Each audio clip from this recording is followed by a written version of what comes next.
Hola, hola mis hermosas Terry adictas. Espero que el día de hoy se encuentren muy bien. Vengo muy emocionada a contarles que contamos con una nueva narración en el canal.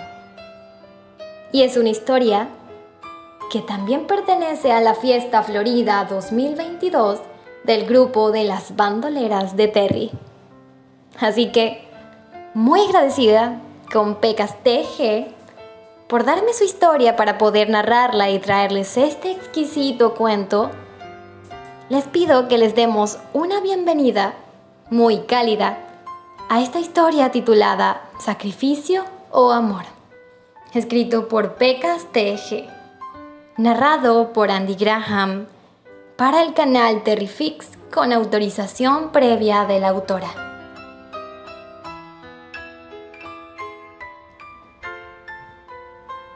Capítulo 1.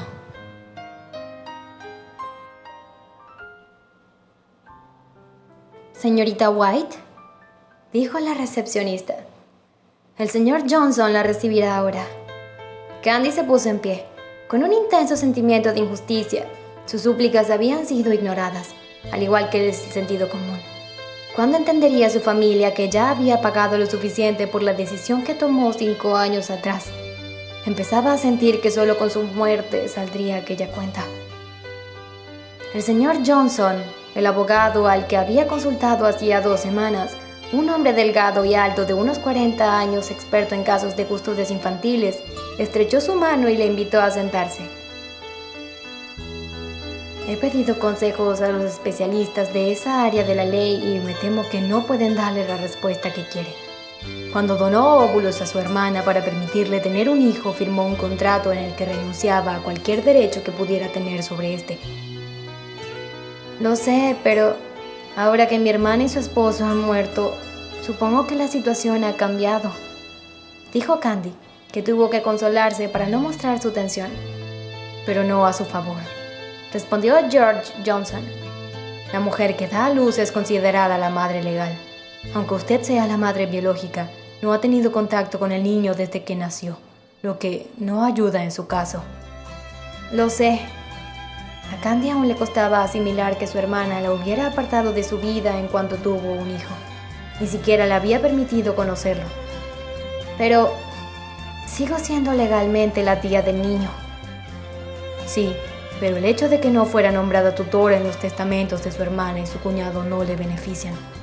Su abogado atestiguará que los padres del niño solo estaban dispuestos a nombrar un tutor como Terrence Granchester. No olvide que él también tiene lazos de sangre con el niño.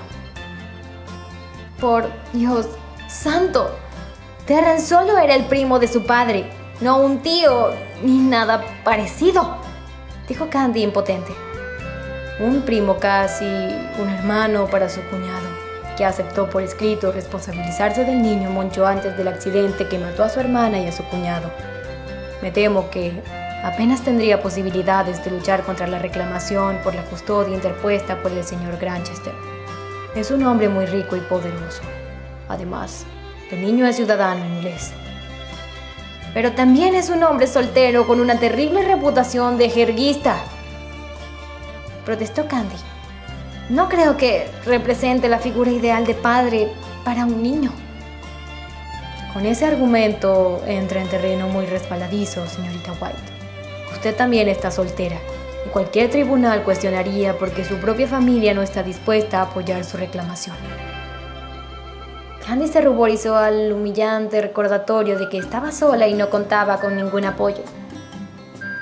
Temo que mis parientes no se animarían a dar ningún paso que pudiera ofender a Terrence Granchester. Mi padrastro y mi hermanastro dependen de sus contactos para hacer negocios. El abogado suspiró. Mi consejo es que acepte que apenas tiene posibilidades de ver al niño y que cualquier intento de obtener su custodia solo serviría para destruir cualquier futura esperanza de obtenerla. Candy tuvo que esforzarse para contener las lágrimas que asomaron a sus ojos. ¿Me está diciendo que no hay nada que hacer? Creo que lo más recomendable en sus circunstancias sería que se entrevistara personalmente con Terrence Granchester, le explicara la situación y le pidiera permiso para mantener un contacto regular con el niño, aconsejó el señor Johnson. Candy se estremeció al escuchar aquello. Terry la odiaba. ¿Qué esperanzas podía tener de que la escuchara? Algún día pagarás por esto. Le había jurado 5 años antes, cuando ella solo tenía 21 y se hallaba en medio de sus estudios universitarios. No te lo tomes así, le rogó ella. Trata de comprender. No, eres tú la que tiene que comprender lo que me has hecho, replicó Terry en tono frío. Te he tratado con honor y respeto y a cambio tú te has burlado de mí y has avergonzado a mi familia. Deprimida, Candy salió del despacho del abogado y se encaminó al espacioso apartamento que había comprado a medias con su amiga Annie, que estaba haciendo prácticas de modelaje. Cuando llegó no estaba en casa. Annie y Candy se habían conocido desde la primaria y eran buenas amigas desde entonces. Como la mayoría de los diseñadores jóvenes, Candy trabajaba muchas horas y apenas le quedaba energía para otra cosa. Aún no había elegido el color con que iba a pintar su dormitorio. Una pila de libros junto a la cama y un piano en un rincón de la espaciosa sala de estar revelaban cómo le gustaba pasar su tiempo libre. Antes de perder el valor, llamó a las oficinas centrales de Terrence Granchester para pedir una cita con él. Se preguntó si aceptaría verla. Tal vez por curiosidad. El estómago se le encogió ante la perspectiva de volver a verla. Apenas podía recordar a la chica que era hacía 5 años, cuando se le rompió el corazón por Terrence Granchester. Joven, inexperta e ingenua, era mucho más vulnerable de lo que imaginaba. Desde entonces, no había conocido a otro hombre, como entonces asumió que sucedería. Con el tiempo había llegado a creer que nunca conocería a alguien con quien quisiera casarse. ¿Sería aquel otro motivo por el que había aceptado donar óvulos a su hermana estéril? Karen, 2 años mayor que ella, había sufrido una menopausia prematura cuando tenía poco más de 22 años, y su única esperanza de llegar a ser madre era a través de la donación de óvulos. Karen voló desde Londres a New York, donde Candy estaba estudiando diseño de modas. A Candy le conmovió que Karen acudiera a ella. Lo cierto era que, antes de aquel encuentro, Karen se había mostrado tan distante con su marginada hermana como el resto de la familia. Fue agradable sentirse necesitada, y lo fue aún más saber que Karen prefería un bebé nacido de uno de sus óvulos que de una donante anónima, aunque, por supuesto, así habría muchas más probabilidades de que el bebé se pareciera más a su hermana. Candy aceptó de inmediato, y se le pasó por la cabeza negarse. Karen se había casado con Henry, primo de Terry, y disfrutaba de un buen matrimonio. Candy creía que un niño nacido de aquella joven pareja disfrutaría de una vida feliz y segura. Además de hacerse las pruebas y someterse al tratamiento para la donación de sus óvulos, firmó un acuerdo por el que no podría reclamar en el futuro los posibles hijos nacidos de estos. «Creo que no lo has pensado lo suficiente», le dijo Annie entonces. «Este proceso no es tan claro como pareces pensar.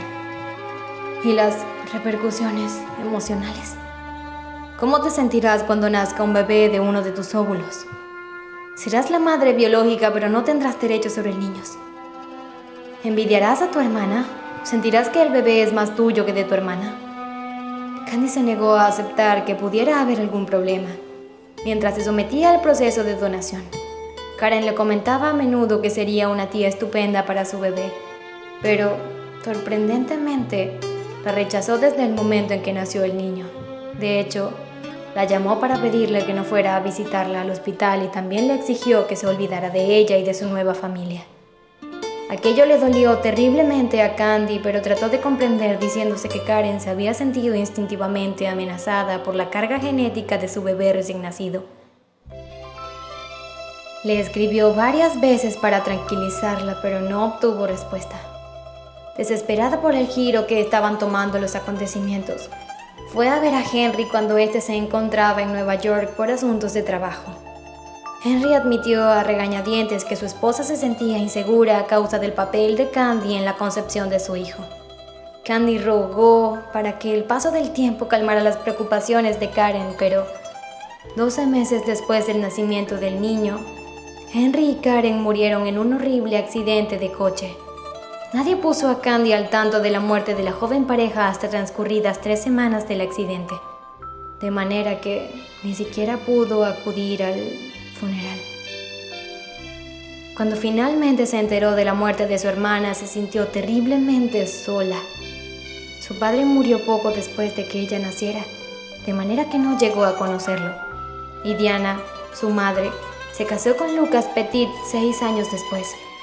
Candy nunca se llevó bien con su padrastro, que era un hombre de negocios francés. A Lucas le gustaban las mujeres para mirarlas, más que para escucharlas, y, enfadado, dio la espalda a Candy cuando ésta se negó a casarse con Terence Granchester. La frágil Diana nunca se había opuesto a las actitudes dictatoriales de su segundo marido, de manera que no tenía sentido recurrir a su apoyo. El hermanastro de Candy se puso del lado de su padre, y Diana se negó a implicarse en el asunto. Candy se sentó en el piano y alzó la tapa. Se refugiaba a menudo en la música cuando estaba a merced de sus emociones. Empezaba a tocar el piano cuando sonó el teléfono. Fue a contestar y se quedó paralizada al comprobar que estaba hablando con un empleado de Terry. No protestó cuando éste le pidió que acudiera a South Street Seaport la siguiente semana. Lo único que sintió fue un intenso alivio por el hecho de que estuviera dispuesto a recibirla. Sin embargo, no podía imaginarse viendo a Terry Granchester de nuevo. Y cuando Annie regresó del trabajo, abordó el tema en cuanto comprendió lo que planeaba hacer Candy. ¿Qué sentido tiene que te disgustes de ese modo?, preguntó, con una expresión inusualmente seria en su dulce rostro. Solo quiero ver al niño. Deja de mentirte a ti misma.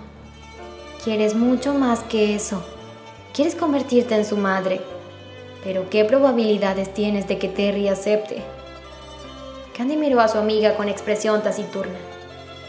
¿Y por qué no iba a aceptarlo? ¿Cómo piensa seguir de fiesta en fiesta teniendo que ocuparse de un bebé de 15 meses? Pagará a alguien para que se ocupe del niño. Sabes muy bien que está forrado, le recordó Annie. Lo más probable es que lo primero que te pregunte es qué tienen que ver sus asuntos contigo. Candy se puso pálida.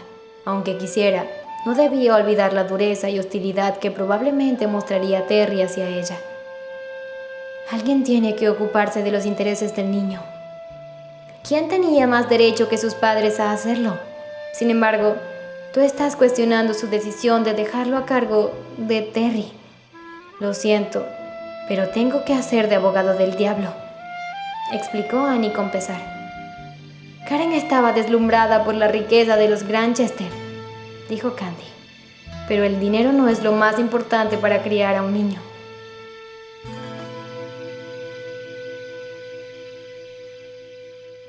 Es tan grande como un crucero, exclamó el taxista que había llevado a Candy mientras se asomaba por la ventanilla para contemplar el inmenso megayate.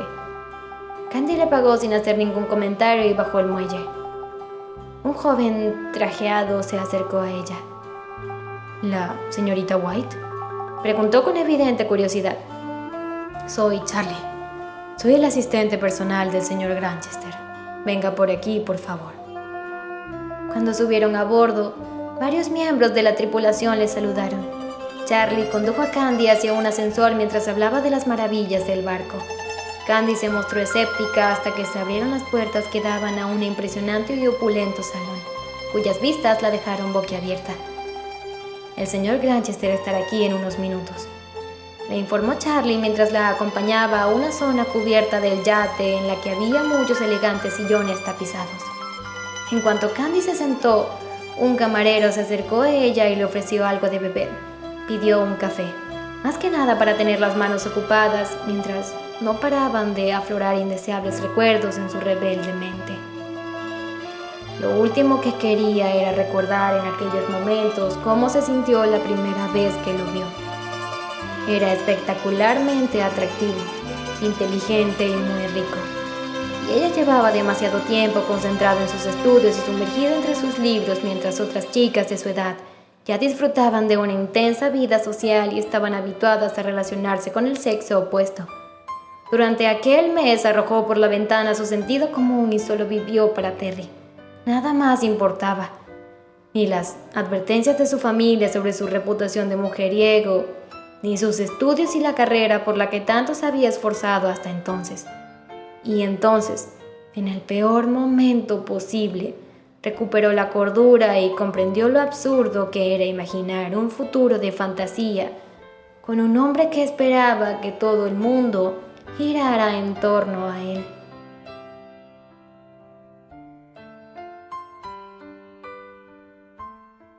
Continuará.